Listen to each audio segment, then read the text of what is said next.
Hello and welcome. It's time for Vault Boys, a subsidiary of Atomic Radio Hour, a subsidiary of Ghoulman Entertainment. I'm your host, Vince, and I'm also here with... It's me. It's Kyle. Papa Kyle. We're back. We will be talking about...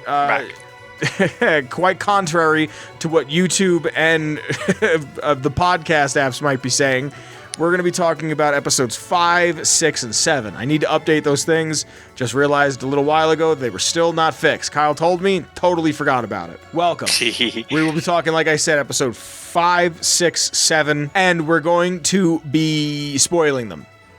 If you're here to listen, I assume you've already seen the show. I'm not doing any of the non-spoiler talk. Kyle? Yeah. Episode 5. Yes, episode 5. The Wrangler.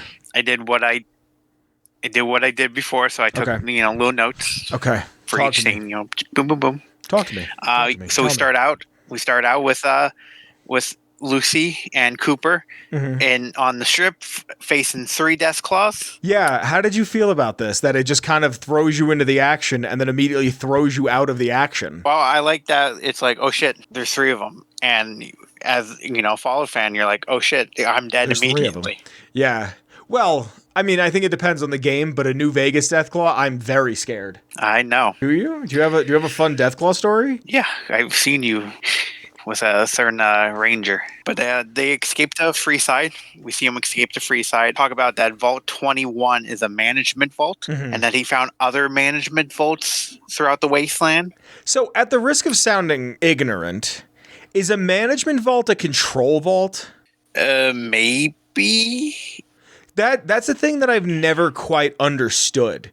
Is they're like, oh yeah, we're in a management vault.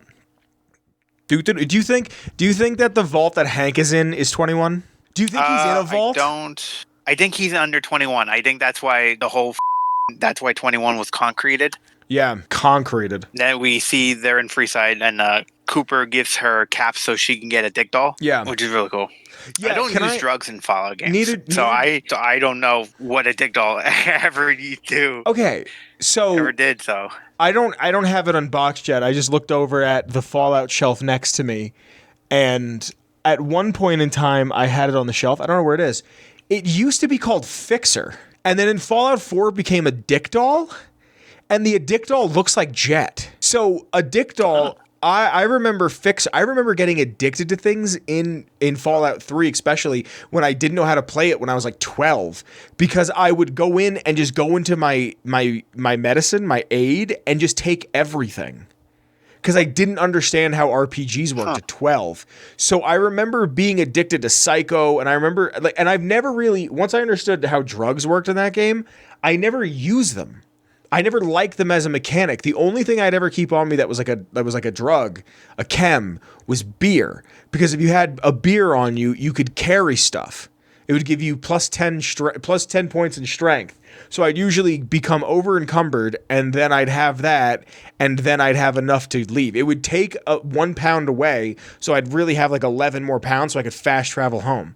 So a dick doll, as far as I know, is in 4, but in New Vegas in 3, it's called Fixer. And it was one of those things where I was like, damn, there's no Fixer? Also, when they showed off... Really? You never picked it up? Yeah, I did not know that. I don't use chems so much. I just didn't like... See, but you don't sell them? You know what I mean? Like, I just didn't make the connection. No. I never picked them up because I'm like, I don't... That's where you're missing out. I pick up liquor, cigarettes, and drugs when I play Fallout because I can sell it. I'm never going to use it, but it has a monetary value, so why not get the money out of it? Especially cigarettes. Especially if you're playing 3 in New Vegas. Cigarettes have a really good value to them, and they have no weight. Also, I want to say this, because we're recording this before the final cigarette episode. Cartons in New Vegas do. Do they? Cartons. Packs or cartons? Yeah. Cartons do. Cartons would make sense, but I usually feel like I'm picking up packs of cigarettes. And I don't think it's this episode. We'll talk about it. I think it's episode 6. Which, from my understanding, has been a rather divisive episode, but I loved episode 6. There is a pack of cigarettes that looks 1-to-1 like the game that I actually stood up and went, no way. I mean, like it's the red bot. Like it's so insanely accurate. I was sitting there watching it going, if I could, I would do anything to be on the show. They don't even have to pay me. Let me pick out like 3 props. Like, let me just go home with 3 props. They don't have to even be guns or power armor. Like, I'm not going to do any of that stuff. It's going to be small stuff. Like, it's going to be like a pack of cigarettes. It's probably not sugar bombs because I feel like I can make that, but like a pack of cigarettes I would take. I'd take like, you know what I would take? One of the ghoul's gloves. What? Ooh. Because it's personal. You know what I mean? Like it's an actually worn thing. Mm-hmm. Then we see Cooper go into the Wrangler. No, but we learn from the bartender that the death claws come from Quarry Junction. I was a little disappointed in that. It seemed like, I mean, it made sense. Yeah, it makes sense that that's how where they came from. But like, sure, but it's also been many rolled years. Right in. So, but it's been how many years? It couldn't have been 24? Red Lucy. I just thought it'd be cool if it was Red Lucy. I was really hoping it was Red Lucy. I don't think it's been 24. I think it's been 14. Then we see a Galaxy News Radio TV commercial about Mr. House, and then like all the big people are meeting in New Vegas, and we see Big Mountain being mentioned again. But then we see the house photo with him in front of Liberty Prime. I told you Liberty Prime was going to be in the house show. photo. I told you Liberty Prime was going to be in the show. Even if Liberty Prime house photo. Even if Liberty Prime never shows up, I was still right. Like even if the Brotherhood never uses him, I'm considering that as a win. And then Cooper and Barb are arriving in Las Vegas. She mentions Vault 21 Hotel, which I heard that's kind of like a little retcon they're doing because it wasn't there. I thought somebody said that wasn't there pre-war, so it's not. It is a retcon, as I remember it. Is that after the war, when New Vegas opened up, they turned Vault 21 into a hotel. I don't see why it wouldn't have been a hotel because it would have been a huge selling point. Like that's why it doesn't bother me because it's not like it's not like they said, hey, courier XYZ and like changed something. The courier, like the courier got shot in the head once, not twice. Like it's not like that. Like that changes everything. You know what I mean? It's very much hey, Vault Tech owns the world. They put Vault 21 there. You could also just rent it out to see if you like it. And then buy spots in Vault 21. That's kind of the way. That's the way I saw it. It didn't really seem like that big of a deal to me. So that's why I didn't even think about it. I just thought I remember somebody mentioning that. So Then we see them go to the Lucky 38. Hank's there. We see Coop starting. Hank has like a briefcase handcuffed to him. And we see Coop begins to follow him. I could watch another show if it was just in the 38. I love seeing the 38 as a working casino. I love when they show the hotel room that Cooper and his wife are in. I didn't even realize just how opulent all of it looks. I love the way the 38 looks. And like talking about what props I would take. I want the little door card that says Lucky 38 Hotel and Casino. Resort Hotel Casino. Like that's the little things I want. It's the small details. That's what the show does so well, I feel like, is the small details of like, oh hey, here's this thing that like just makes the world feel bigger. Yeah, absolutely. Like it was just cool because you've seen it before destroyed and no one's been in it and all this, and you get to see it alive and running.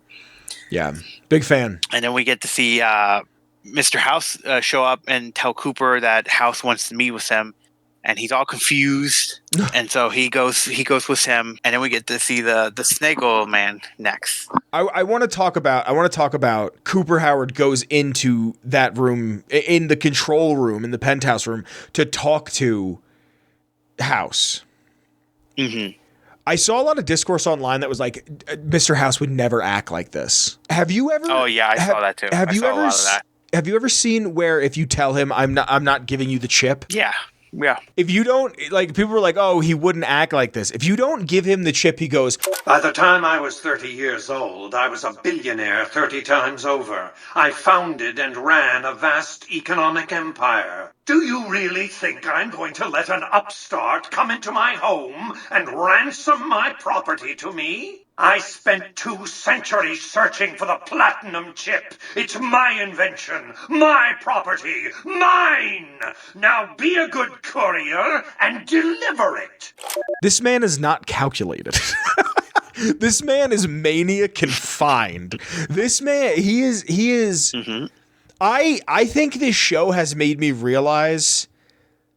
I think this show has made me realize more than ever how much I love House. Yeah. And I don't, it's not Absolutely. like I agree with everything, but I think he's such an interesting character to the point where if he ever shows up in another game, I'm going to be very upset because I feel like so much has been said that it's like, leave the rest to your imagination. We're going to talk about some things when it comes time to talk about episode 7. I'm just going to leave it there about House because it's kind of a big point that I want to get to. Yeah. But like the guy, what's his name? Justin Theroux? Is that how you say it? Yeah. Yes. I will watch anything this guy is in because of his portrayal of House.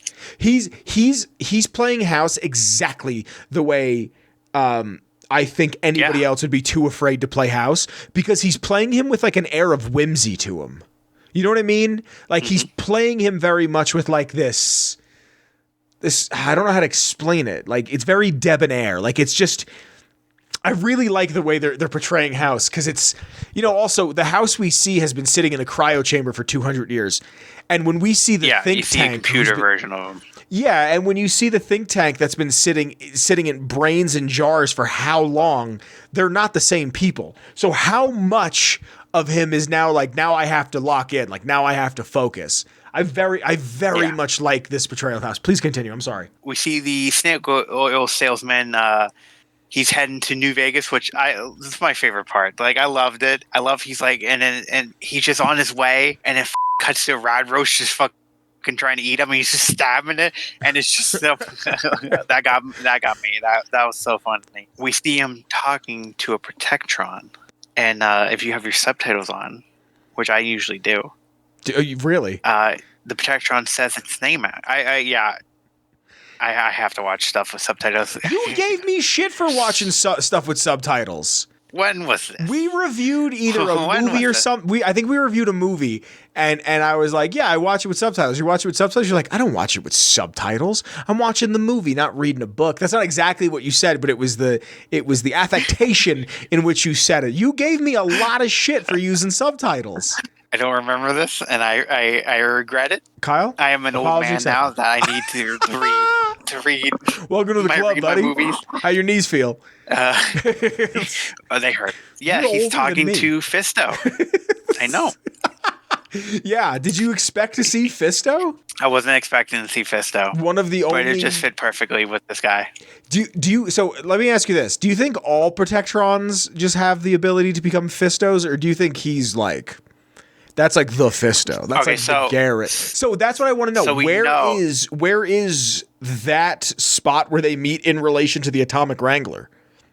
Because I'm assuming the Garretts aren't in control of the Atomic Wrangler because the guy who's there, Shotgun Jeff. Kyle, can I tell you a story about Shotgun Jeff? Sure. Atomic Radio Hour, Old Man Vince, everything that I make for YouTube consumption is officially a Prim Slim fan account and a Shotgun Jeff fan account. Edwin Lee Gibson. I need you to understand that. Please continue. I apologize. You're asking me. Well, so I also think like we have Fisto. So the courier, did upgrade him, find him, and he did the Garretts. He helped the Garretts out at least. Have you ever done that quest? I did, yes. I didn't put it in my New Vegas video when I went to Good Springs, but there was a point. It was like the only time I actually ate at the event where I was sitting there eating a burger. Dude, I was eating a burger and somebody left a Sunset Sarsaparilla where I was sitting, right? And I pointed out, I went, hey, is this anybody's drink? And nobody said anything. I got a free Sunset Sarsaparilla that way. I forgot about that story. Thank you for reminding me. That happened. And all of a sudden, someone dressed as Fisto walked into the eating area, and everyone in unison started going, Fisto, Fisto, Fisto. And he like danced around and cheered, and I didn't get footage. I got like the end of it, so you could see him like jump up and down, and that's it. It was one of those like that's what MLK died for. Like that's the unity that we all need to come together and find. It was such a beautiful moment. I can't believe we got to see Fisto in the show, and then we Hank just appears out of nowhere behind them. It just knocks out the salesman. Can you watch this and separate him from I almost said Gravity Falls. That's a damn fine cut. Thank you. Yeah. It in a way it's almost the character he plays in this. It's like reminiscent a little bit of like that just weirdness, that awkwardness, and I love it because there's that. Which later we'll see in episode 7 where you know Cooper says you go back to where you begin, and there's a photo I saw where it's him eating a pie and then him taking the pie out of the oven, and it's like always go back to where you begin. And I'm like, wow, that's crazy, dude. You know, I've never seen Twin Peaks. So that was pretty funny. I've never seen Twin Peaks, and every time I see him, I know if I respect your opinion on most pieces of media. If not all, like if you tell me something's really good, I listen. You told me about Sinners. You told me about Sinners before I ever even knew about it. You were like, you need to see this movie. And I was like, oh, I'll check it out. And it was one of my top 5 of last year. Every time I see him, I've never even seen Twin Peaks. And every time I see Kyle MacLachlan, whatever his name is, every time I see him, I can't not go, that's a damn fine cup of coffee. Damn fine. Yeah. Also, the one to... Yeah. Personal lore, every time I shave my face and leave just a mustache, I grab a mug and I give like a shit-eating grin with a mug in my hand, and I always go, that's a damn fine cup of coffee. Because that's what I just want to look like I have a shitty mustache, because that's the era we live in. Kyle, please continue. Yeah, Hank captures them. We see them in the vault again. We see the cryo area, and we see Barb and Janie's cryo tubes. So let me ask you this. So Cooper Howard, the actor, the man, the person who is married to his wife, Barb, and then has child named Janie with, right? Yes. It's been 200 years. Mm-hmm. If they get woken up out of that cryo chamber, does he really think they're going to recognize him? Yeah, that's what I was wondering if we're ever going to touch upon that. Like I was, if Lucy would have ever touched upon, like because I think like I always wondered if that was ever going to be a conversation in the show. Yeah. But I also don't think they're in there. Oh, really? I think they're infected with FEV. Because here's the thing. The bombs went off. Season 1, bombs went off. He grabs Janie. How? They were definitely not in New Vegas. They weren't in Las Vegas. No, they were in California. How did Janie get there? You know what I mean? Really good point. That's a really good point. That's a really good point. I'm wondering if Cooper is mentally imagining that they're still alive so he doesn't go ghoul. He doesn't go feral. They've been dead this whole time. Oh my God. This is the only way of coping. Because we see that in a later episode. What if this is just this whole mechanism for him to be like, this is how I don't go feral, is that they're alive. I have to find them. Because there's no possible way that Janie's in this cryo thing. Kyle, I'm upset with you. I'm upset with you. I'm upset with you because you out-fallouted me. You out-fallouted me. That is such a Did you come up with that yourself? This is ours. Did you come up with that yourself? Yeah. I'm going to give you the biggest, fattest, wettest kiss on the lips the next time I see you, brilliant you. I can't believe... I think that's a genius take. I really think that's a genius take. Because at the end of this episode, Cooper is impaled on a pole, right? Mm-hmm. So I also saw a lot of discourse that there's no pole there in game, and I was like, "You mother." I also went there too, and I was like, "There's a light pole. There's a lamp pole there." So I'm like, but does it matter? Does it matter at the It end of doesn't the matter. day? It doesn't matter. You know what I mean? It doesn't matter. Like, why are we going to It's sit just here? funny. I was like, dude, there's a saying that I heard recently, like within the past 3 months, that I've been thinking about a lot lately, and it's never let the truth get in the way of a good story. And like, I who the cares? But like, you've done it. You've done it.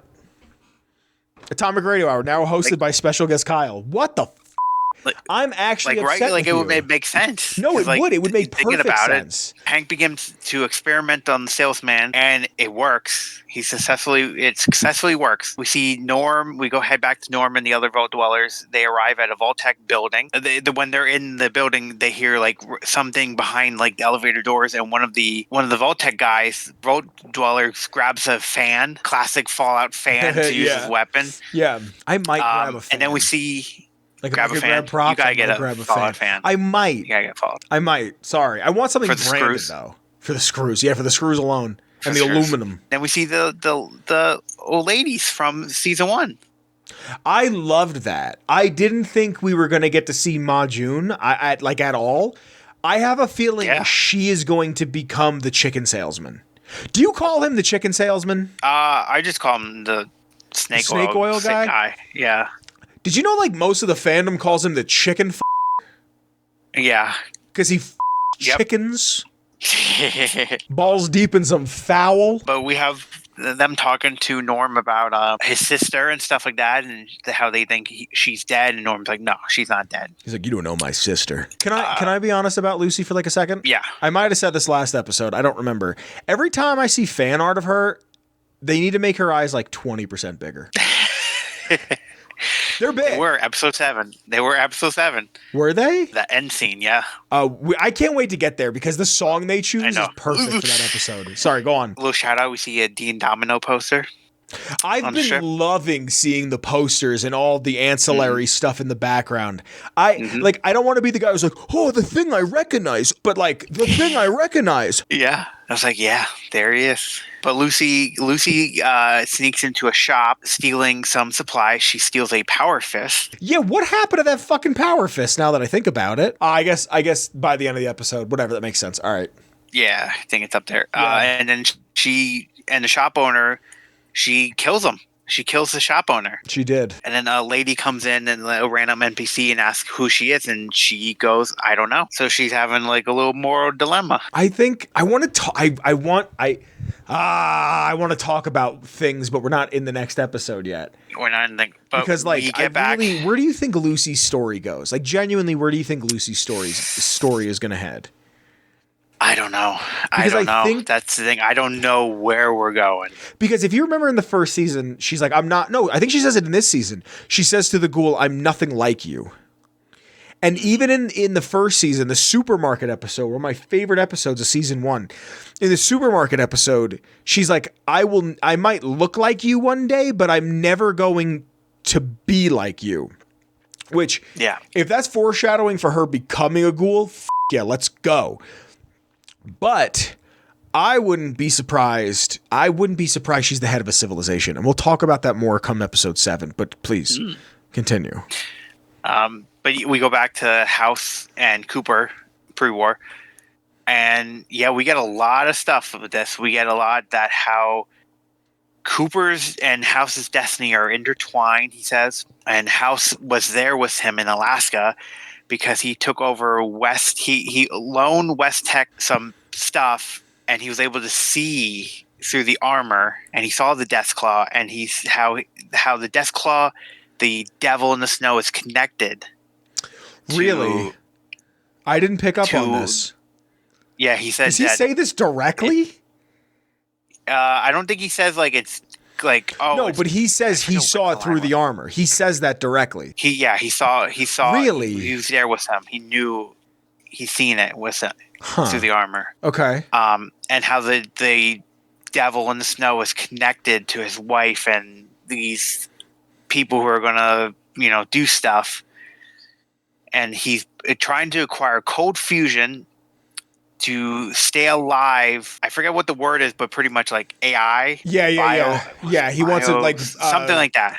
hook his consciousness up to a computer essentially. Yeah, and him and Cooper are going back and forth, and he says, "No, Vault-Tec, they're idiots. They're not going to drop the bombs.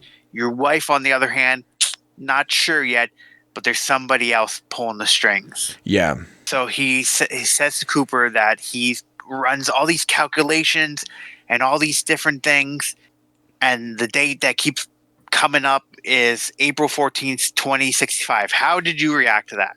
That was like that was the day the bombs are going to drop. I knew that this was still in the 60s. You know what I mean? The bombs are supposed to drop in every other iteration of the game is 2277. So I'm looking for, when they say things like, what was the date that he said? April 14th, 2065. So 2065, right? One of the biggest things that I can think of in the timeline for Fallout that would tell us where we are is that Tel Aviv, the capital of Israel, is blown off the map in 2053. And I'm kind of whenever they show anything pre-war, I'm kind of looking for that date. Like, I'm kind of trying to see if they talk about the bombing of Israel, because it's a nuclear weapon is detonated into the heart of the city. Now, I'm looking for that because I want to know where it puts us exactly, how deep into the resource wars we are.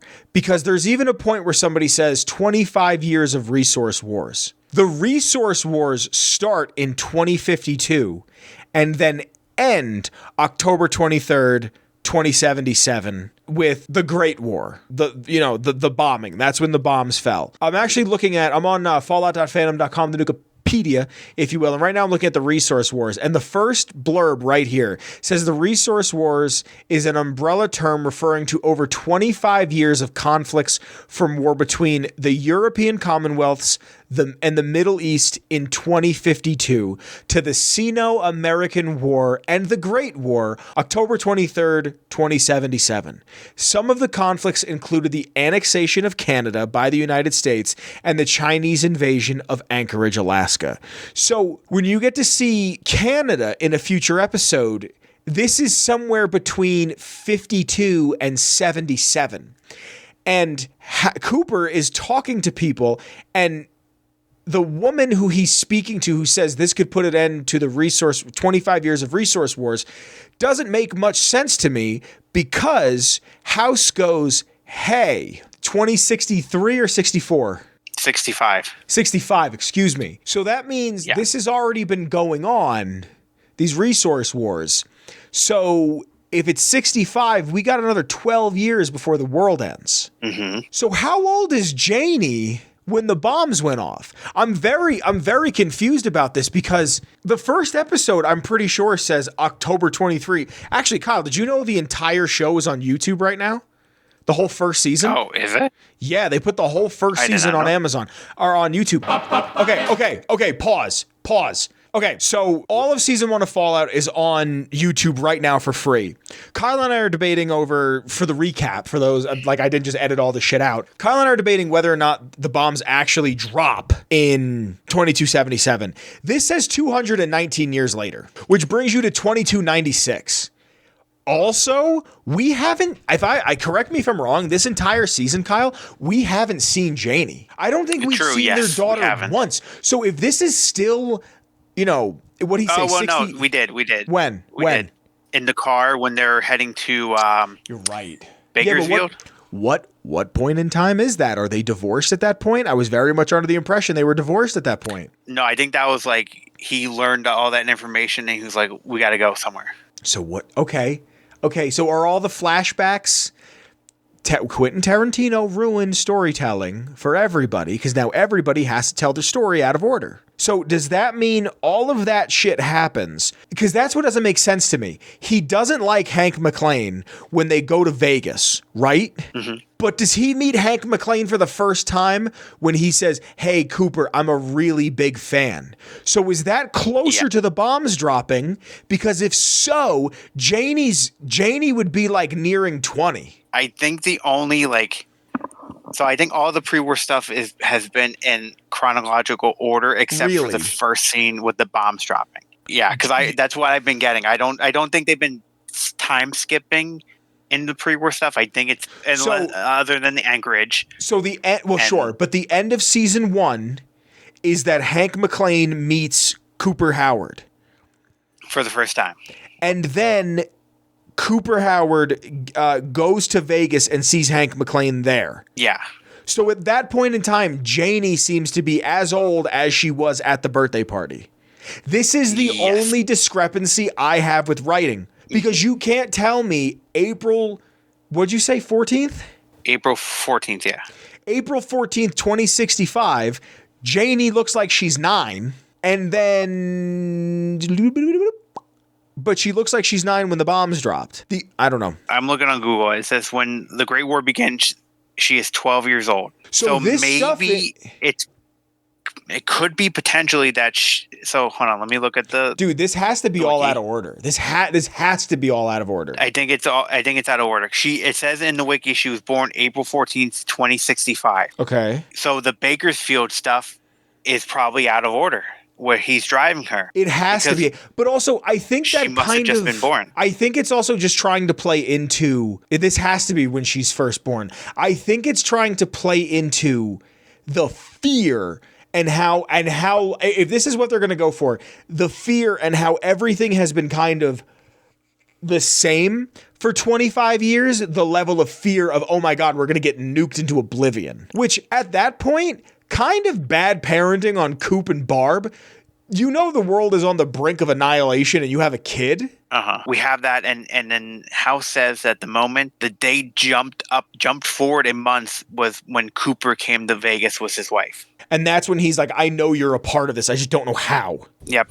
Did you understand that the other person that's at the table playing was the Enclave? Did you immediately understand that? Oh yeah, absolutely. Really? I'm like, yeah, I know who it is. I know, yeah.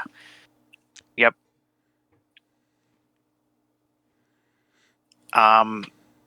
And then House puts on the cap, not exactly the same cap, but it's the cap his corpse is wearing in the game, which is really cool. And then you get into he telling Cooper how he's a killer. He knows he's a killer. Yeah, very good scene. And then again, that's the whole. It's my chip. And then we get to see Norm going into Barb's computer. Norm hacks into it, and Norm's reading, and he types in Future Enterprise Venture or something like that. Yeah. So he types that in, and we get to see FEV and what it is, and Norm reads it. How'd you feel about that?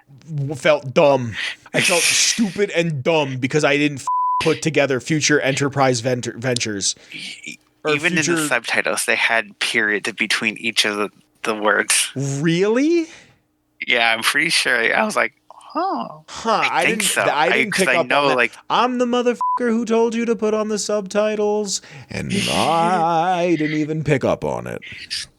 Ronnie shows up, and then Ronnie starts attacking Norm, putting him unconscious. But like, I love that it's like FEV, and we're like, okay, so we're getting into that too. But we get back to the Wrangler where Lucy and Cooper are in the one room, and the reformed salesman is there, and we learn that Hank is threatening Cooper's family unless he gives him Lucy. How did you feel about this? I mean, I felt like it was gonna, like he was gonna do that. Really?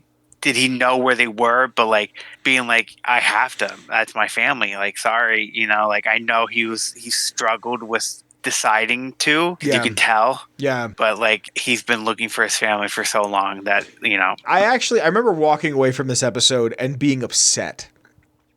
Like good upset. Like not like what the f-? Like being like, yeah, I was like, there's genuine conflict here, but more upset because when this show first came out, I was like, I don't care about the Ghoul. I don't care about Maximus. They're cool. I don't like the action hero trope. You know what I mean? I don't care about a guy who's like eating cherry tomatoes and shooting people behind his back. And it's so boring to me. I was more interested in Lucy to see how she was going to talk through things. And then this episode happened and I was like, oh, I like the Ghoul. Oh, I really like the Ghoul. Oh, I didn't realize the show had done it to me. It almost Negan'd me in a way, where I read Walking Dead and I hated Negan, and then I got to a point where I was like, I hate him, but I respect him. And it was one of those where I was like, oh, I like him. That fucking sucks. I really, really like the Ghoul.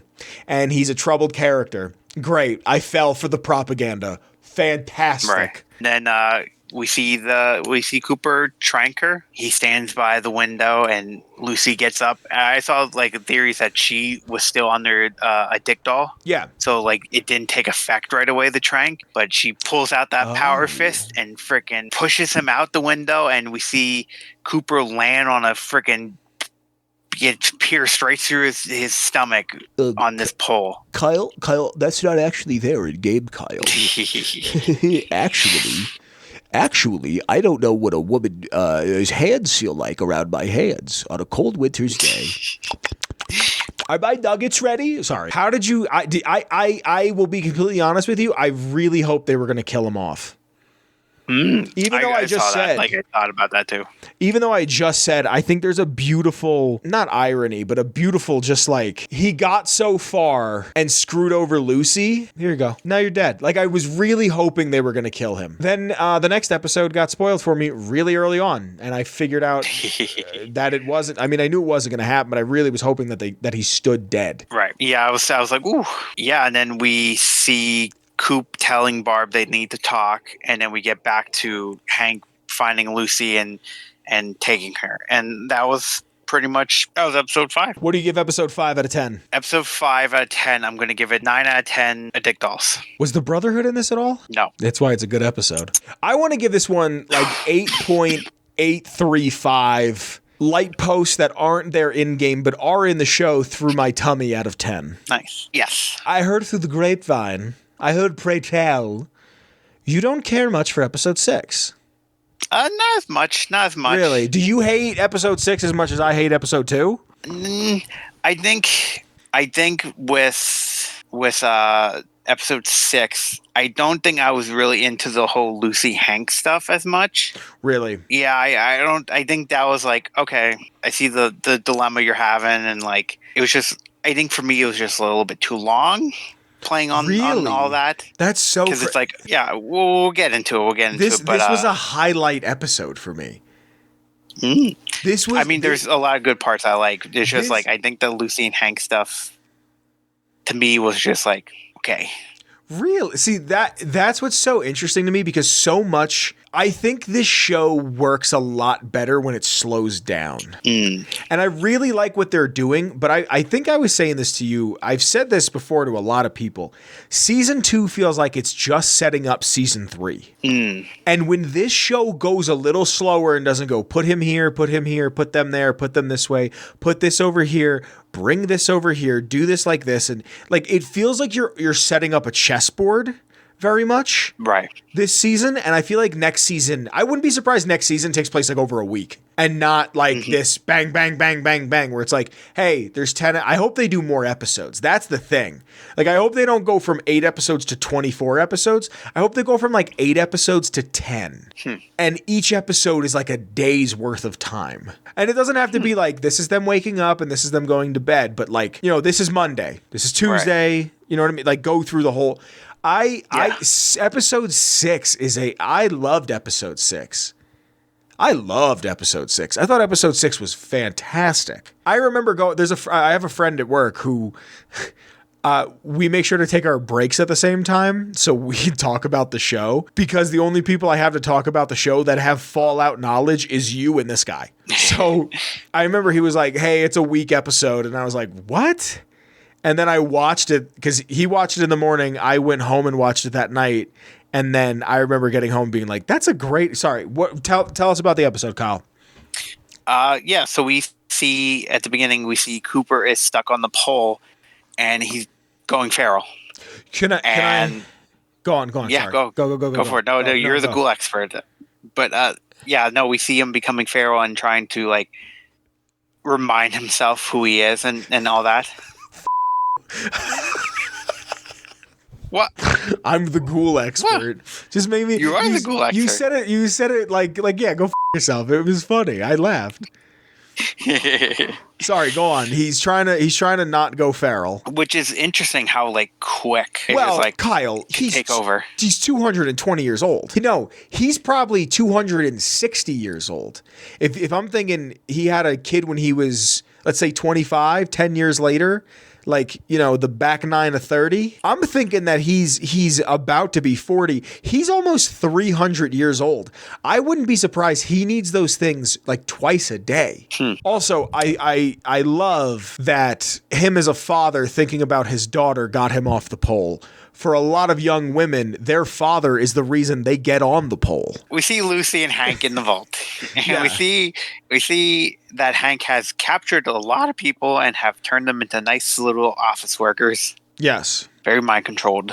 Where do you think this is let's talk about it. I kind of want to save it for the next episode. Okay. But I think these people are going to become something greater than themselves. Again, you want to talk about writing and Fallout. I think this is a really prime spot. We then see cut to Barb stuff, and she's getting different pitches from different people in Vault Tech. Yeah. And we hear about how the water chips are pretty much all flawed. Yeah. And they get to choose.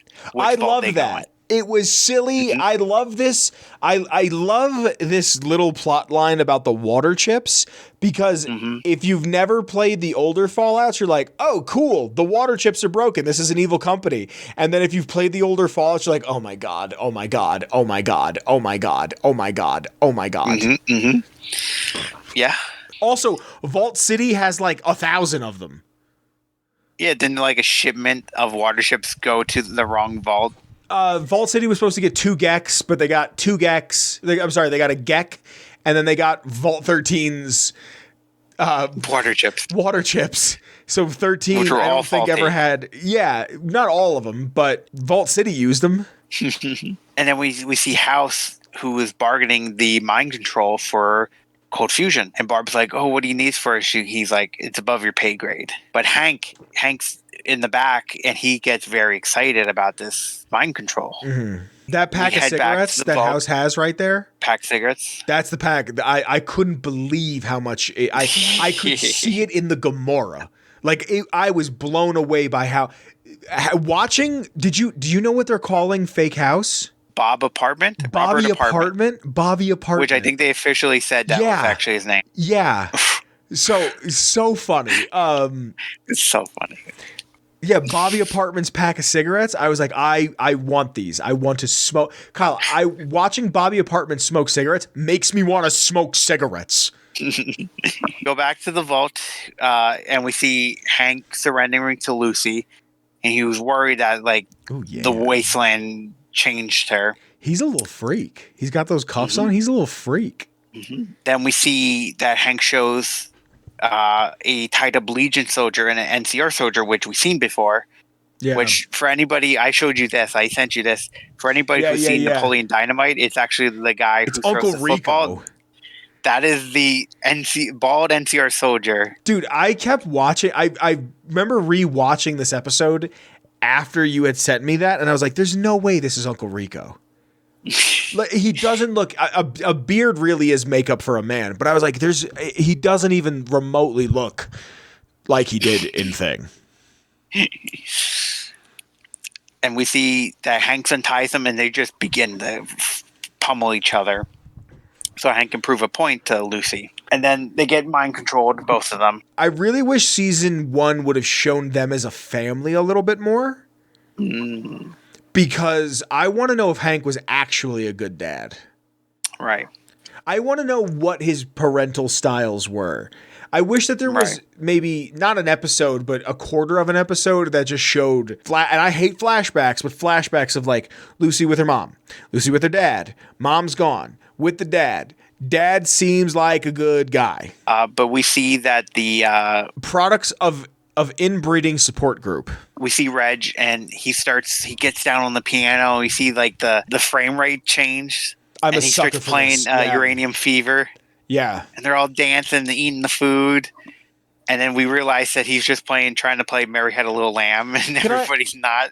Can I be this is one of the reasons why I love this episode, because it felt so Fallout to me where it's like, here's a Fallout song, sure. And it's not a Fallout song because it wasn't made for Fallout, but in my mind, Uranium Fever is either the song that's in Fallout or the song that the Cramps covered.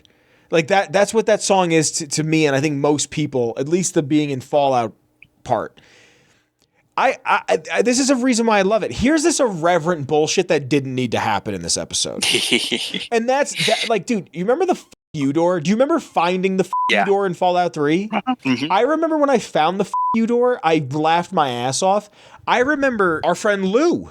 Remember where he used to live? Yeah. We had a friend, Shane, who lived around the corner. Shane left his house to go to Lou's house to show him that. Like that was before virality, like memes, when Fallout 3 wasn't the biggest game, before Fallout 4, before Skyrim, all this shit. That I remember so vividly. That's what this scene felt like to me. Was just, hey, we had the money to do it. Here it is. This is a character who thinks he's bigger than himself, and now we're gonna do this.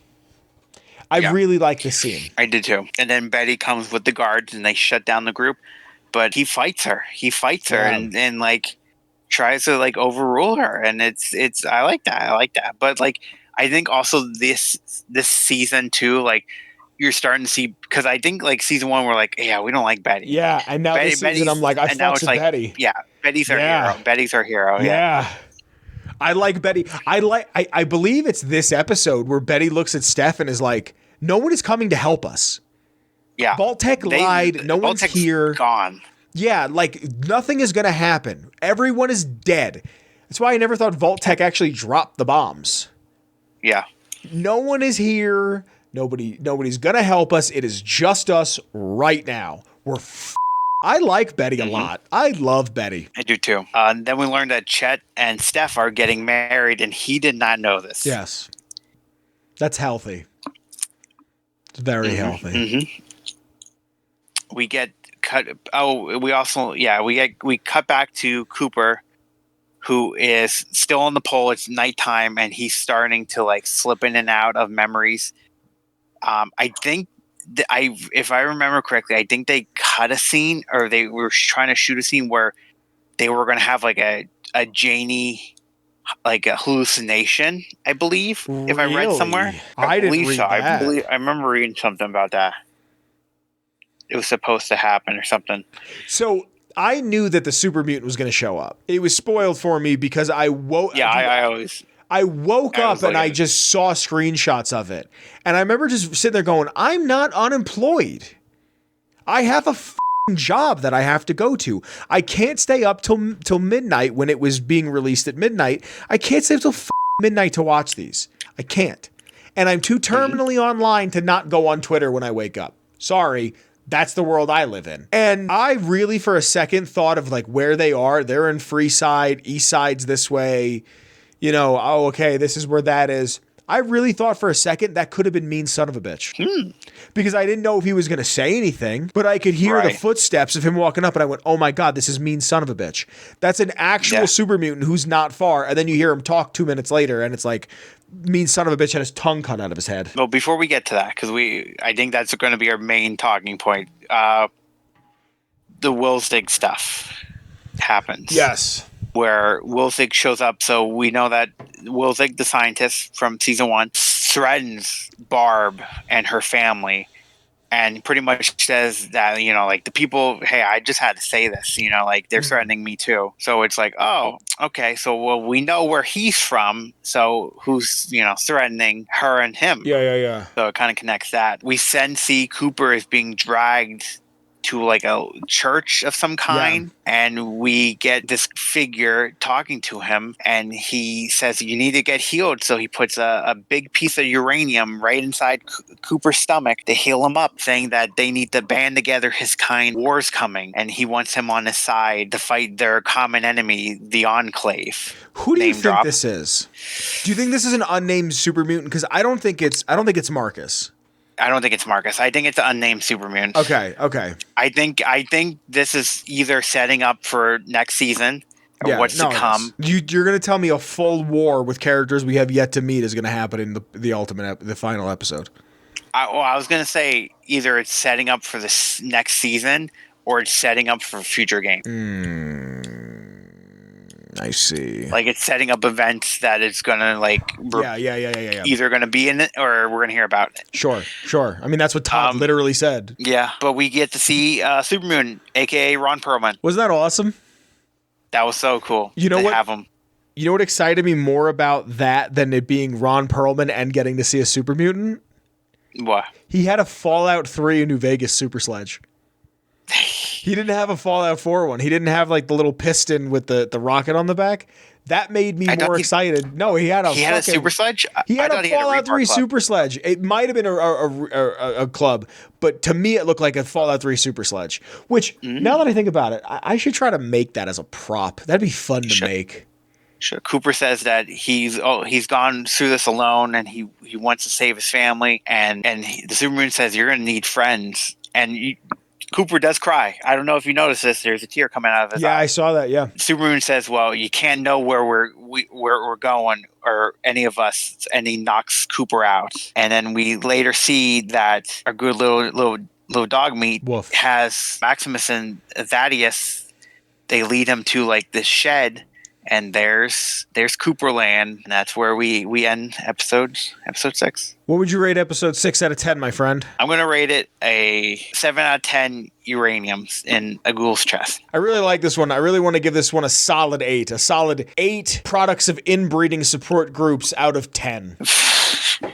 Kyle, the 7th episode. Yes, we got the penultimate, if you will. Mm-hmm. This is where a lot of my theories, thoughts, and opinions are starting to form for what we're gonna start to see. The big one that I've been alluding to this whole time is kind of an endgame thing, which I want to get to in a little bit. But please, first we see a couple people running through the forest as a vertebrate is chasing them and gunfire, and they're running from Uranium City. Yes, with a little maple flag. Little maple leaf. And we learned that we are currently following Steph and her mother, and they're caught by a U.S. soldier in T-45 power armor. And he goes, "Stop there, hosers." Yeah. Yes. Can I explain to you how perfect I think that shows off Fallout humor? Yeah. That a Canadian would be like, "Stop right there, hosers," and then immediately die. Shout out Canada. Yeah. Shout out Tim Hortons. Kyle, you f with Canada? Kyle, do you f with Canada? Yes or no? Sure. What do you mean, sure? Have you ever been to Canada? I have not. I was in Vancouver for a layover. It does not count. Had Tim Hortons. Coffee was fine. Everything bagel with cream cheese was okay. I f with the leaf, though. I do.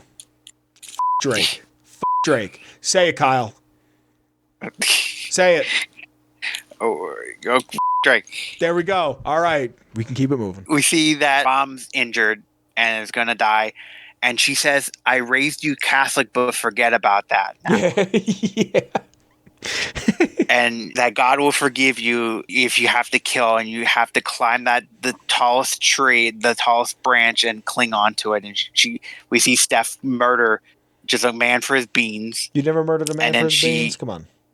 She makes it to the border, and the security, which there's no security at this border. It's just one guy is like, "Where's your passport, miss?" But why would there need to be security? It's a state now. Yeah. And we see she murders him, and the mom goes, "Don't think of them as humans. Think of them as Americans." I love the idea that the rest of the world hates America.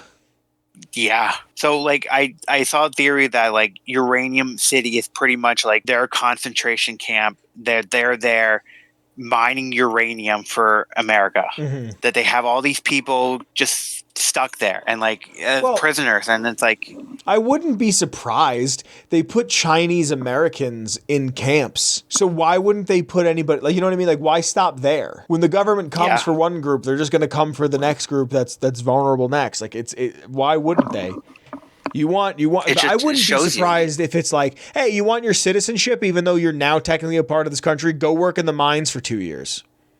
Yeah, it just shows you how like f***ed up this world is. Yeah. Even before the bombs dropped. Well, did you never get that from the text of the games? Like, did you think it was a utopia before the bombs fell in the game? No, but but like to get to see, because I don't think like how much like the annexing of Canada do like have we like learn from in the games. You A know what I mean? Fallout Like 3 loading screen. that's it, right? I think so. Maybe 76 has some stuff. Yeah, from what I'm looking at, the Fallout.fandom.com, the Wikipedia, if you will, is in 72, the U.S. to annex Canada happened, and that's a Fallout 3 loading screen. And then in Annabelle, a unique rocket launcher, has a maple leaf on it, and that's like really it, which is in Honest Hearts. But Canada is mentioned in Fallout, Fallout 2, Fallout 3, New Vegas. I'm sorry, the add-on New Vegas, Honest Hearts, 76, and the TV show at this point. In 2100, there's a holotape in Honest Hearts that talks about someone going, never been so scared in my life. Canada wasn't scary, just sickening. The criminality of it. The end of the world wasn't scary. When I knew you and Alex were dead, I didn't have anything left to be scared about. I just went on for some reason. So it just seems like they're talking briefly about Canada. There's not much known about Canada. Yeah, so like they actually get to see this and be like, whoa, holy shit. But I mean, the intro to Fallout 1, those soldiers that execute that guy in the street is in Canada. Oh. The process of annexing Canada began in 2059 as the resource wars began ramping up in the wake of the Euro-Middle Eastern War and the nuclear destruction of Tel Aviv. The Anchorage front line was established near the Alaskan town to protect the natural resources, especially the crude oil fields supplied by the Trans-Alaska Pipeline. From the interface of other nations, especially the U.S.'s rival superpower, the People's Republic of China. As part of the pipeline cross Canadian territory, the U.S. government pursued the Canadian authorities into allowing American military units to station near the pipeline and provide security. This led to mounting tension as citizens of the United States' northern neighbor became displeased with the presence of American forces on their soil. And that's from the Fallout Bible. After the Chinese invasion of Alaska in 2066, kicking off the Sino-American War, increasing U.S. military presence in Canada began to rise tensions to the point of riots. And that, again, is in the Fallout Bible. So that all happens. It seems like Canada got f***ed. Like, Canada was just kind of a bystander that got f***ed over in the long run. Mm-hmm. Absolutely. Because they had what America wanted. It was just so interesting to get to see that. I wish we could see more of Canada. I really do. Yeah. I wish we could see more. That's the thing is like, I've said it every time we've recorded something. Give us MASH. Like, give us something else. Give us another supplementary show to show off what else has been going on. I'm kind of, you know the whole debate of Star Wars being boring because it's like the same 6 planets. Oh, here's Coruscant. Oh, here's Tatooine. Oh, here's Mustafar. Like, it's always the same planets when it's a literal universe and we're following the same family more or less the entire time. Like, show me more. Mm-hmm. That's what I want. Like, I'm kind of jumping ahead, but what sucks about the end of this episode is that we're in Vegas next season. Right. Like, unless someone looks at someone and goes, hey, we got to go to Michigan. Like, that's the only way it changes. You know what I mean? I do. Sorry, please, go on. Yeah, we see Hank. Lucy wants to know where the mainframe is. So Hank shows her, and Hank's teaching her how to drive the golf cart because Lucy wants to blow up the mainframe. She wants to end this all. But while she's there, she sees the Legion guy who was fighting the NCR guy, and he's all nice. And he goes, I just web mopped in there, and she's like, oh, well, thank you. And that starts to kind of like, she's like, well, the Legion's still out there hurting people. Yeah. Like. This is the thing that I want to talk about. Mm-hmm. She says to Hank at one point, the Legion is out there, and this is when they have dinner, right? I'm kind of jumping ahead, but this is when they have dinner. And she's like, the Legion's out there, and he says, the NCR isn't very far from the Legion, which I agree with. Yeah. And he brings up, he's like, this and that and the taxes and doo-doo-doo and whatever. That I get. But when she says one of them is a bunch of pillaging, raping, murdering scumbags, and the other one's kind of problematic, I think long run, Lucy becomes the next president of the NCR. Oh. I think so hear me out. I also think Maximus and Lucy knew each other as children because Lucy was in Shady Sands. Remember that from season 1? I don't think she was. I very much took it that she was in Shady Sands. No. Really? No, her mom left the vault to go to Shady Sands, and Hank just blew it up. So I took it very much so. Listen, Lucy wasn't born outside the vault, Vince. Okay. All right, buddy. Hold on. You want to be a penis? We're going to do this. Oh, you are right. That she was outside the vault. I believe so, yes. Can I get a recording of you saying I was right, please? Say it. You were right. The AI of Google says, yes, Lucy McLean was outside the vault as a young child. Her mother, Rose, took her and her brother, Norm. Kyle, I'm going to take this win, but you saying the AI said I was right was like a Nazi said, yeah, he's all right. He's a decent fella. Well, it's just when you type in the Google, it finds the... Lucy being outside of the vault, I would not be surprised Lucy and Maximus knew each other as children. Lucy is so clearly inspired by what happened with the NCR because she believed in Reclamation Day. Maximus cries when he sees NCR power armor. I love that. Really? That whole scene was probably my favorite. Really? We'll get to it. See, that felt like fan service. Like, that was like, all right, come on, let's get on with this. But he believes in it. Even when Thaddeus is like, where are you from? And he's like, I'm from the Boneyard. Where are you from, Maximus? And he's like, I'm from Shady. He's like, oh, you are lucky, you prick. Like Maximus believes in the good that can be out there.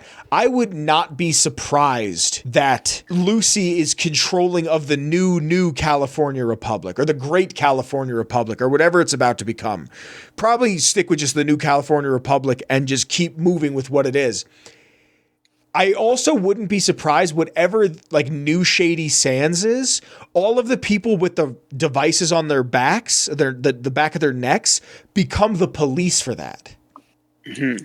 And she's like, we could kill them with kindness. And if not, we can have them beat the shit out of these other people. Like, she's changed. Lucy will not, like, it's the hero's journey, right? She will not be going back to the vault. There's no way in hell she's going to be going back to the vault. I wouldn't be surprised if Vault 31, 32, and 33 become like a new vault city.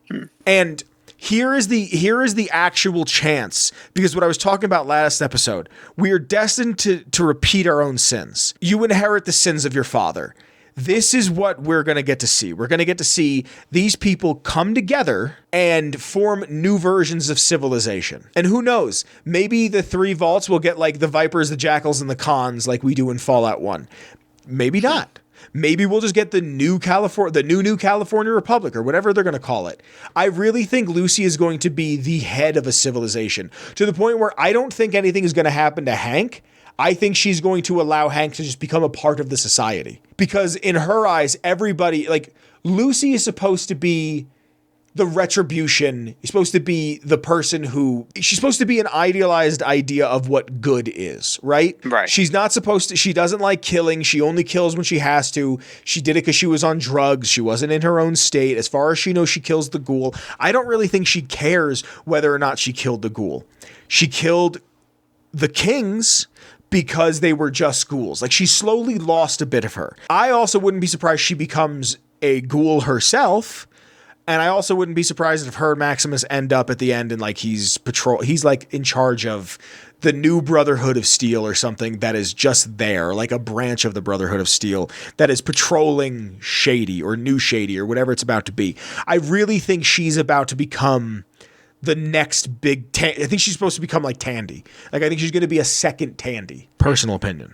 My thoughts. My theories. I do have this thing here where Lucy does say all she remembers is her mom and the feeling of the sun, but she cannot recall the memory. She just thinks that the sun must have been the lights from the vault. So she has no memories of being in Shady Sands. I think it's interesting if she is. I don't think she has memory of it. I mean, I don't think she has memory of it directly, but I wouldn't be surprised if her and Maximus knew each other there because they're about the same age. I'm not saying this out of my entire theory I just gave you, this is quite literally the most unimportant part. I don't know where it's going to go. Really? You have no idea? See, I think I spoke about this with you last time we recorded. It's obviously the Enclave is going to be the big bad of season 3, right? Yes. We have to put this. But where are we going? That doesn't even matter at this point. I think it has to be Michigan because when they showed us Wiltzig, there was snow.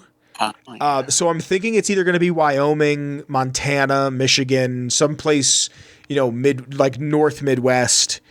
of the U.S.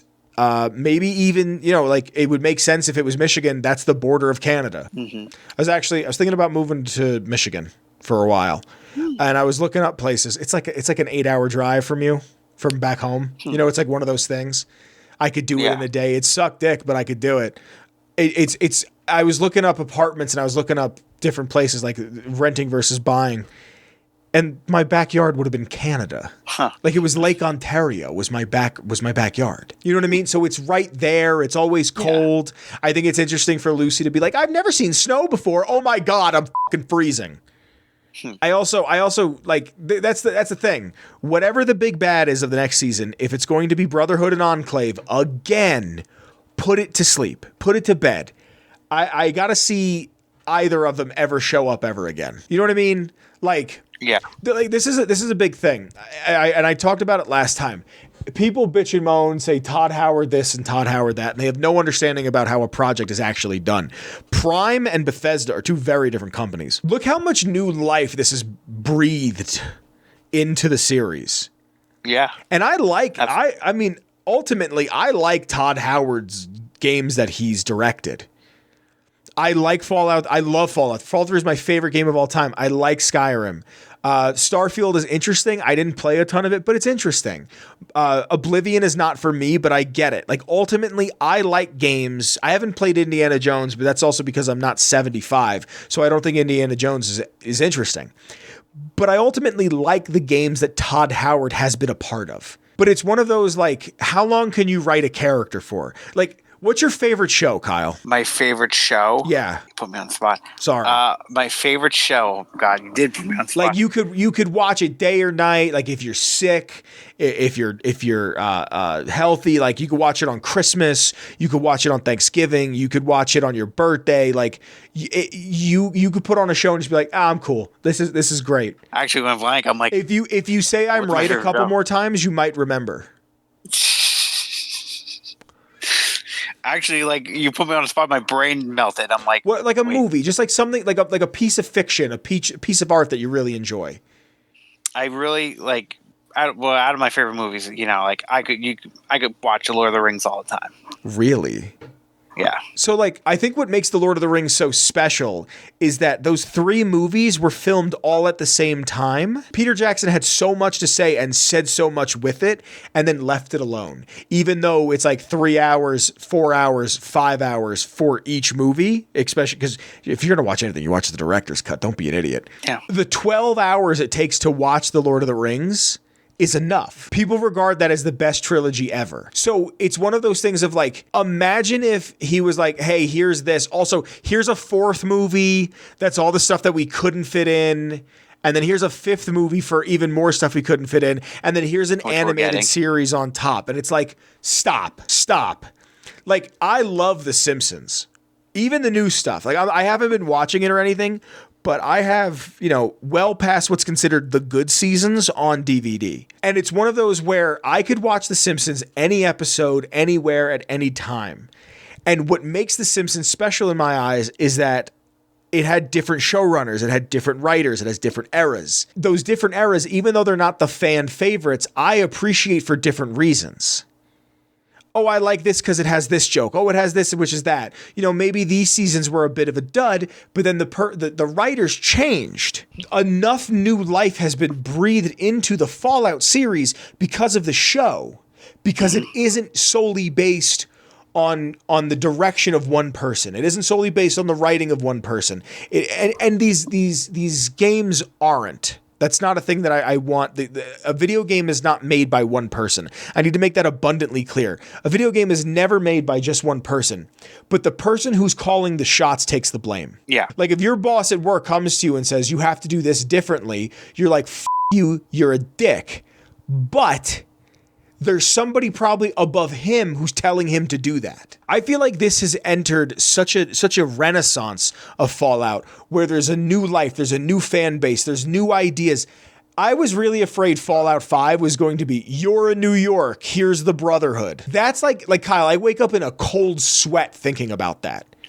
Because I'm genuinely afraid I'm going to get the most milquetoast, run-of-the-mill, all the rumors I've been hearing since 2012 that like oh, it's going to be New York. Oh, it's going to be this. Oh, it's going to be that. We're not getting one in Louisiana. Like, I'm sorry to tell you, but we're not. Like, I don't think we're ever going to get one in Louisiana in the next decade. Watch episode 8 end, and they're talking about it's a trailer for a game in Louisiana. But like, I've been hearing we're getting a game in Louisiana. I've been hearing we're getting a game in New York for as long as I've been a part of this fandom. And I had such a feeling that the New York route is where we were going to go. And I think because of this show, we're not. My only fear is they end the show and say, here's a game. This is the conclusion of the show. That's my fear. This is such a good episode. It is. Please go on. We cut back to Maximus, Cooper, and Thaddeus as they're in like a rundown NCR camp, and Cooper knows that Maximus has the cold fusion and points a gun at him, and Maximus goes to him and says, I'm giving this to Lucy. She's a good person. And the smirk, the smile on Cooper's face, and he's like, yeah. Like he knows. What does he know? That she's a good person. Oh, that's how you took that? Yeah, because he's like, I'm giving it, because he pockets it and he goes, I'm giving this to Lucy. She knows she's a good person. She knows what she can do with it. And he smiles. See, I didn't take that as that. I didn't take that as that at all. I took it as all, she's fooled you too. Like, I took that very much as there is no such thing as a good person anymore. Looking at Cooper, there's barely anything as a person anymore. And I love ghouls. I would never say they're not people. They're post-necrotic humans. I think he's changed. I think Cooper has changed because now he's like, we gotta go save him. Disagree. We gotta go. Hard disagree. But hey, that's why we're here. That's why we're here. That's why we're here. That's why we're here. Yep. We're here. Somebody's queer. We're here. Then we see pre-war Cooper in the hotel talking to a maid, and the maid we then see is Steph. Yeah. And she's asking how she can get into a vault. And he's like, oh, ask him. And we see Hank, who's unconscious in like the basket thing for laundry. So that's how that's connected. I want to ask you something about this scene. Yeah. She says, a girl who makes minimum wage. Mm-hmm. Do you know what federal minimum wage is? I don't know. It's $7.25 an hour, and it's been that way since 2009 in this country. How much do you think minimum wage is in 2270 or 2260 something? $2.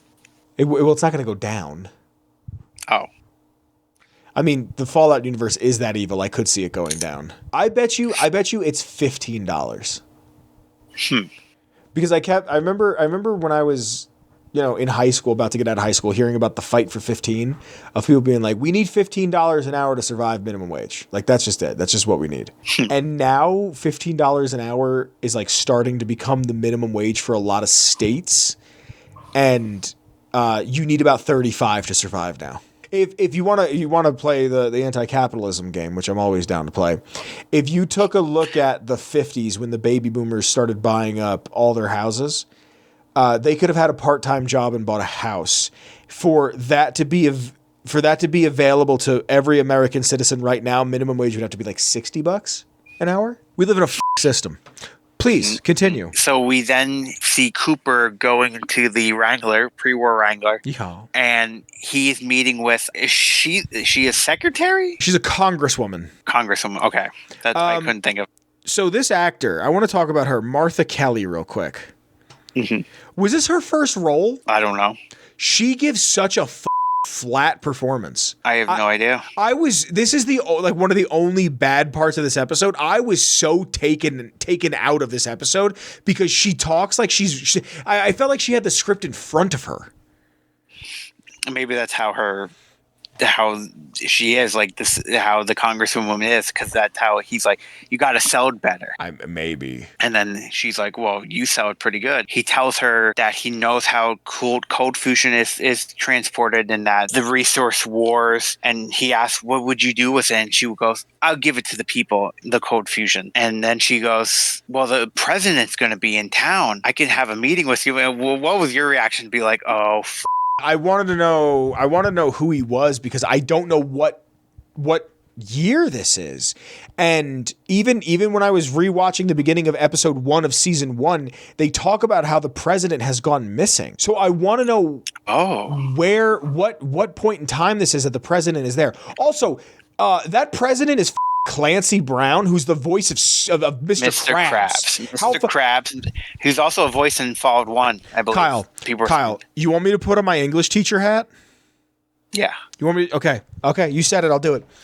Putting Clancy Brown inside of Fallout, being a show about capitalism and the evils of greed, you and I both know Mr. Krabs as the representation of greed in the children's animated sitcom SpongeBob SquarePants. Now, what you might have not have noticed is him playing the President of the United States being such a greedy person to take the cold fusion, much like his counterpart character, Mr. Eugene Krabs, in The Adventures of SpongeBob SquarePants, 7 p.m. on Nickelodeon, is much like a crab in a bucket of other crabs.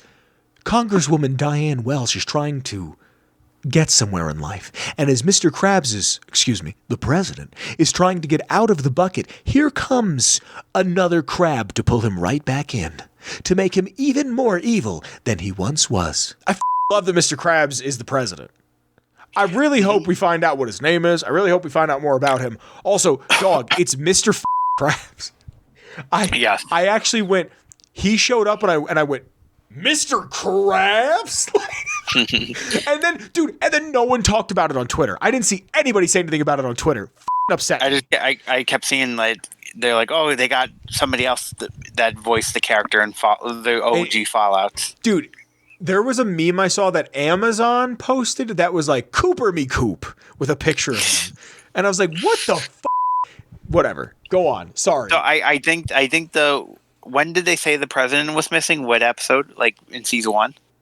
It's the first episode. It's on the radio, but it's been a known thing in the Fallout universe. Yeah, so I think it's that he goes to the fucking oil rig. He goes to the oil rig with the cold fusion. I don't think they have the cold fusion. I don't know. We'll talk about this when we get. Guess how many? He would give it. He's part of the Enclave. He gave it to the Enclave. Yeah. Guess how many episodes he's in SpongeBob from 1999 to 2025. Guess how many episodes of SpongeBob he's in. So I'm going to go low because it's probably a ridiculous, weird, low number. I'm going to say 65. Kyle, you are off by a huge fraction. Oh, am I? I'll give you another shot. 252. Oh, you were so much closer. 295 episodes. Wow. Guess how many episodes SpongeBob appears in his own show? I think there's over 1,000. No way. This isn't One Piece. Son, 340. No. The second highest is Squidward with 316 and Patrick with 305. Clancy Brown is the fourth most popular character by appearance in SpongeBob. Huh. Nutty. That is. Mermaid Man, the guy who voiced Mermaid Man was in it 15 times. One guy's biggest credit is Fish number 7, and he's been in 24 episodes. Okay, sorry, go on. Okay, so I just saw this on Twitter, and so her name is Diana Welch. Yes. Right? There's a saying called Welch on a deal, and it says, break a promise or not to do what was agreed. I've never heard that. Did you know a Benny is a wild card? Oh, it's like a trump card. Yeah, and that's like Benny and New like the guy like the guy in the suit, and he goes, "I have Chip," and you go, "No," and then you shoot him. You get his car, you get his suit, you get his gun. Kyle, it's 1 a.m. I'm beat. What else is going on? So we have Coop and them. They find a bunch of NCR guns. We see Cooper finds a Gauss rifle. Amazing. Yes. Why was that amazing? Because I love Gauss rifles. See, that to me was just like, oh, that thing in my game. NCR, that thing in my game. That thing I love. And we had Thaddeus come up to him being like, hey, I didn't lose my nose yet, but this thing right here and this weird mouse on his chest. What do you think he's turning into? Okay. He's not a centaur. There's a lot of theories. He's not a centaur. No. A lot of people were saying about centaurs. I think he's turning into something like Harold. Not like Tree. Yeah, but I have like something. Like something. Yeah, mutant. something weird. I don't know. I don't know. I just hope it's not a ghoul. I can't think of what else he could be. I would imagine he turns into like a Wendigo. I think they have arms. I think it's something going to be very weird, like a Harold situation in a way. But that's the thing, is like Harold was exposed to some FEV. We don't know how much, but it was some. Yeah, we don't know whatever this guy gave him, but it heals him. But I love the way Coop was just like looking at him like, yeah, sure you are, buddy. Yeah. Okay, pal. And then Cooper was saying that this is a transaction, and and I love the line. He's like, if you want to give it to a good person, first you have to give it to a really bad person for the Cold Fusion. Yeah, you really like that line? And then he goes, there's only one person that's ever come on top in Vegas. And he's like, who's that? And then he cuts the wire, and we see the NCR Ranger power armor. And he goes, you got to rig the game. And we hear the Fallout music playing, and it shows the power armor. And I'm like, ooh. You and I have very different ideas of what this game was rigged from the start. That, sure, fine, fan service. Because I was like, he cheated. Because whatever. I don't know. Every time I see power armor, I'm like, oh my god. It wasn't the power. It was the music and then like the line, and I was just like, yeah. Sure. But when I see power armor, my fight or flight kicks in. What does the Brotherhood ever do to you? They showed up too many times. I'll be honest with you. They just showed up too many times. They hurt you so much. No, it's just like I'm tired, dude. I'm tired of seeing it. I'm tired of seeing the Skywalker family. I don't want to see Luke. I don't want to see Anakin. I don't want to see their adopted daughter that doesn't make any sense. So show me something else in the universe. Show me something completely different. I don't know. I'm tired of seeing the same shit. I don't know. I'm tired of seeing the Brotherhood. Show me literally anything else. But then we cut to Chet finding Woody's glasses in their dish drain, and then we cut to a scene with Betty. She takes out the Henry's case, and she goes to meet with Steph. And Betty does not trust Steph, because Steph's like, we only traded for you to have some water, but like I didn't say anything about helping you use out or something. You know what I mean? Like Betty's just like, I don't trust you. Don't trust you at all. And then we got next scene. You got Thaddeus, we got Cooper, and we got Maximus in the NCR Ranger power armor walking in the free side, and the crowd's like, oh, yeah, the NCR's back. They're back. Yeah. Long live the New California Republic. They're giving our town back, which I saw some people theorizing that, okay, so if Freeside's excited or whatever, these could be refugees from wherever, NCR refugee, but that means we must have got the King's side with, NCR helped them and stuff like that. Sure. But I love that. And they're just walking, and the one guy takes off his hat and just nods to them. I loved that. I as silly as it was, like I'm the first person to be like, I'm tired of seeing so much of the old world, and I mean that in the sense of like, even in games, we're 100 years removed from certain events. I'm tired of seeing it. Like I get it. It sucks that the NCR is gone. Honestly, if they never nuked the NCR, I never needed to see it ever again. Like they're good. They're over there. People showing respect and reverence for the NCR and what they've done and where they were. I mean, Cooper says it himself the best. Never doubt the power of brand recognition, which is kind of what the marketing of this franchise has felt like for a long time. Remember the Nuka-Cola? You like Nuka-Cola? Nuka-Cola Brotherhood, Nuka-Cola Brotherhood, Nuka-Cola.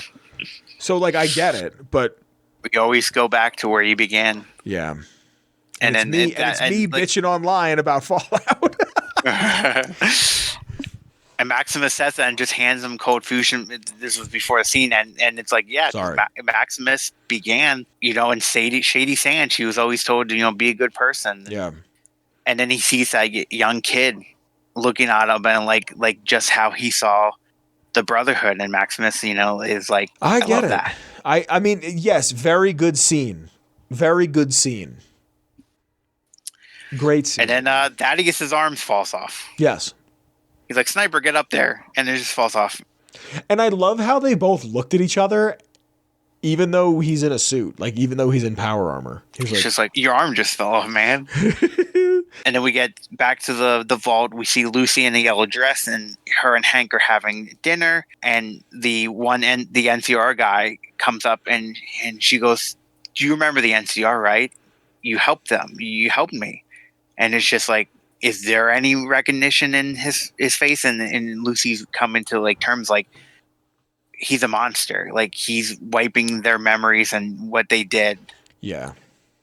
And she then handcuffs him to the oven while she goes to go destroy the mainframe. This song that plays is an amazing song. Mm-hmm. This song gave me anxiety while watching it.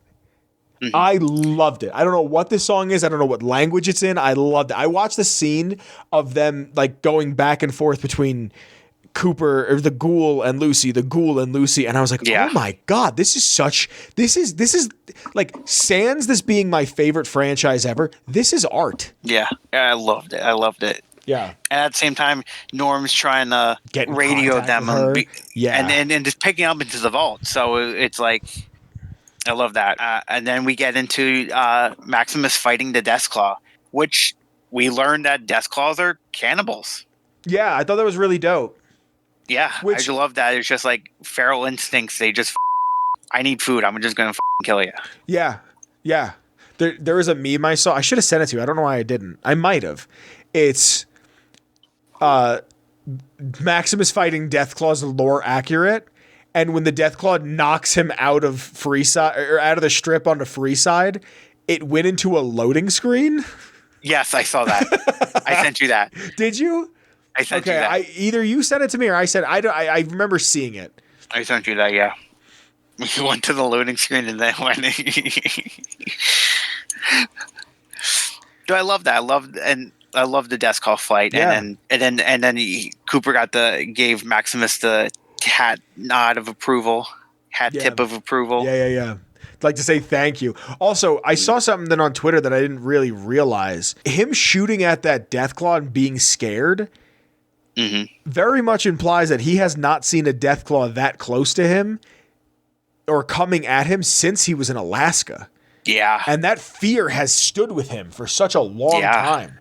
I love that. Yeah, so we see Coop go into Lucky 30 while Maximus fights another Deathclaw. All right.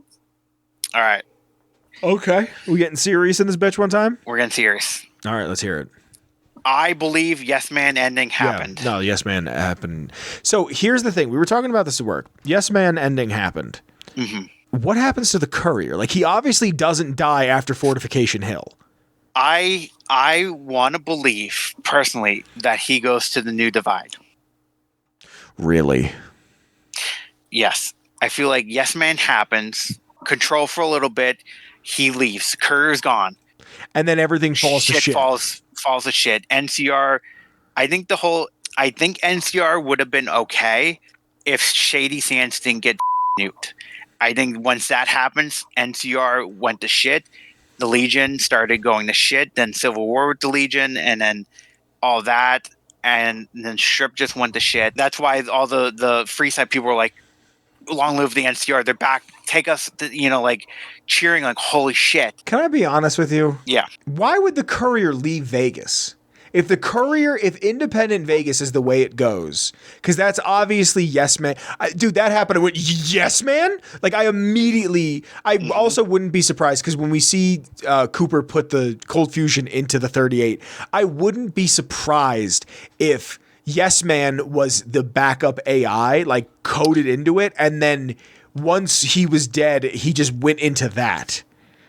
Which then saw asks a lot more of questions. theories about it. Please, like go a lot on, of people go on. A lot Talk your of theories shit. of like, oh, that's just Yes Man pretending to be No. Mr. House, and I'm like, I don't think so. I think Yes Man either transferred to something somewhere else or was overridden or whatever in this many years.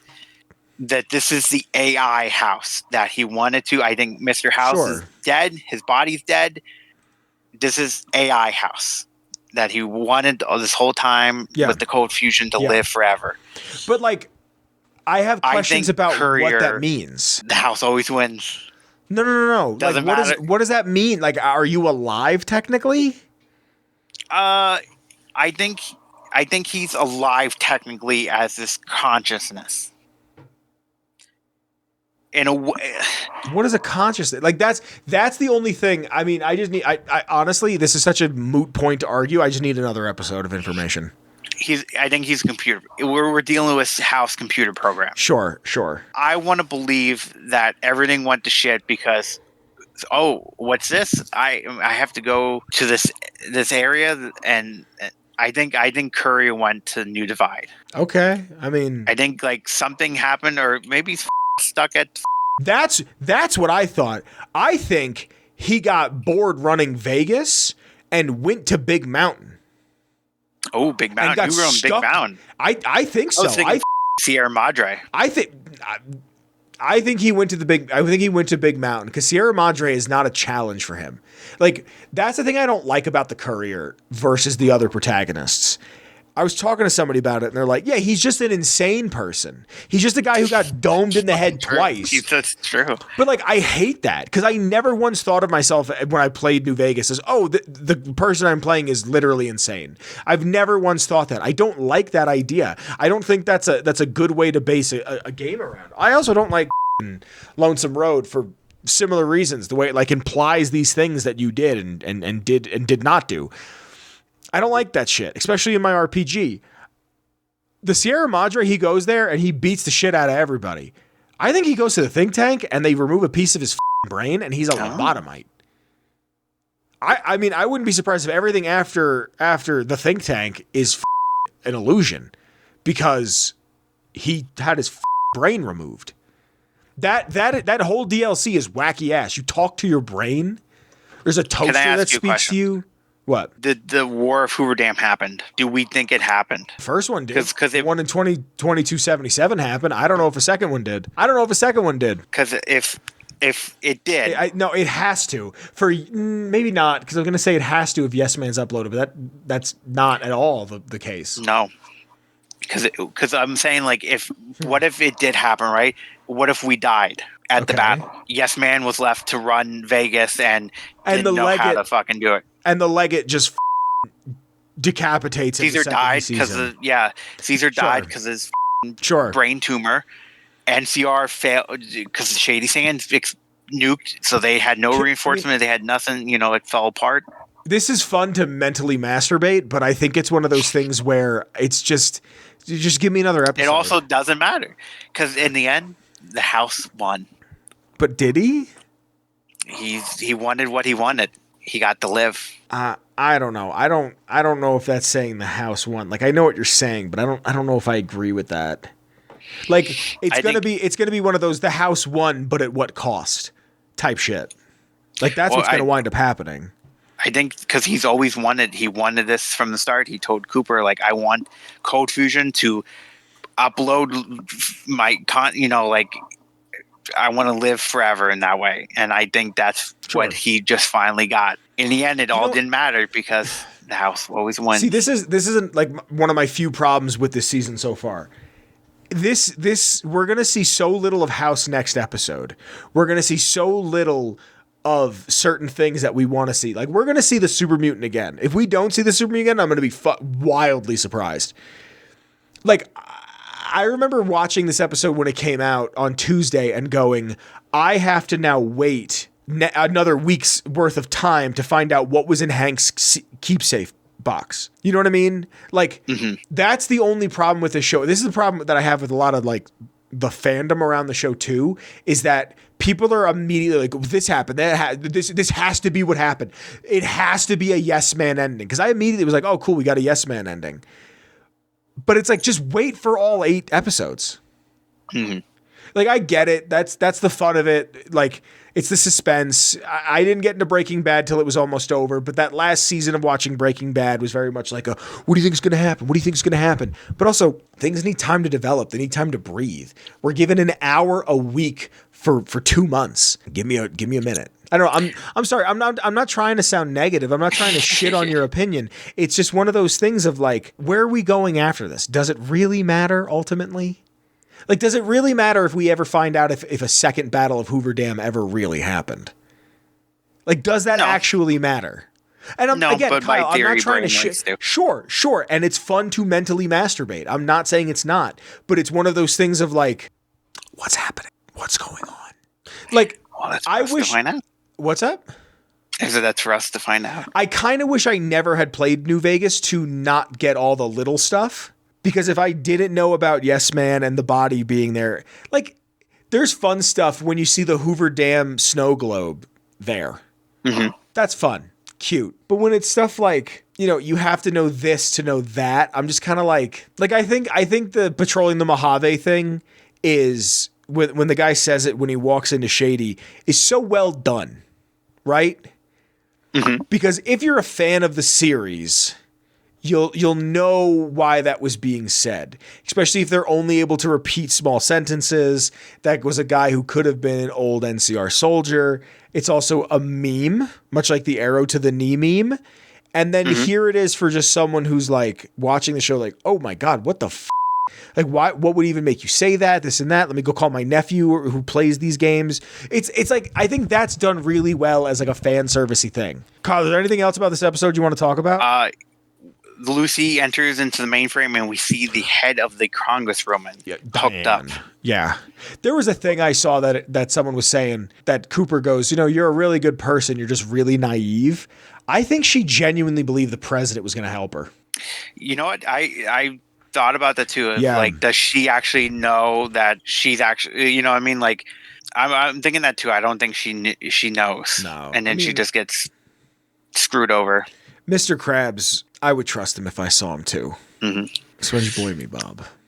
And we end with Cooper putting the cold fusion in and activating Mr. House again. And we see him recognize Cooper. Hello, old chum. Do you think he actually recognizes him? Yeah. See, I didn't take that as that. I took that very much as he got the cold fusion turned on, and whoever was going to be in front of him to do that was just someone he actually knew. Like, I assume that was like a pre-recorded thing. Maybe not. Who knows? It does. And that's episode 7. Kyle, what would you give this episode? I would give this episode 10 out of 10 killing a man over his beans. Damn, high praise. Yeah. 10 out of 10. I really like this episode. Yep. I want to give this episode a 9.1. Slicing off a Deathclaw's head with my arm blade out of 10. Mm-hmm. Mm-hmm. We just got one more left. Yeah, we got one more left, and maybe this time next year. Crazy to think that I'm already looking forward to something from next year. This time next year, maybe we'll be doing this again. Yeah. Cool. Thank you for joining us. This has been Vault Boys, a subsidiary of Atomic Radio Hour, which is a subsidiary of Gulman Entertainment. On screen right now are the names of the Patreon these people believe and they support, and I thank you and I love you very, very much. You look great, by the way. No one's told you today. I'm very tired. I really want to go to bed. Sleepy bedtime. I'm sleepy and I'm tired. I love you. Link in the description to my Twitter, Kyle's Twitter, the show's Twitter. There's a bunch of other stuff down there. The Twitch, the Patreon. Thank you again to the Patreon. I love you. The Redbubble. A bunch of things, a bunch of stuff. You will be seeing us. We will be recording an episode right after the final episode. Kyle and I are going to talk quite a bit about it. Thank you for joining us. Once again, this has been Vault Boys, a subsidiary of Atomic Radio Hour, which is a subsidiary of Gulman Entertainment. Kyle? Yes. Send us home. We'll see you next time. See you later, everybody. Be safe. I love you. Bye. Bye. Atomic Radio Hour Podcast. A Gulman Entertainment production.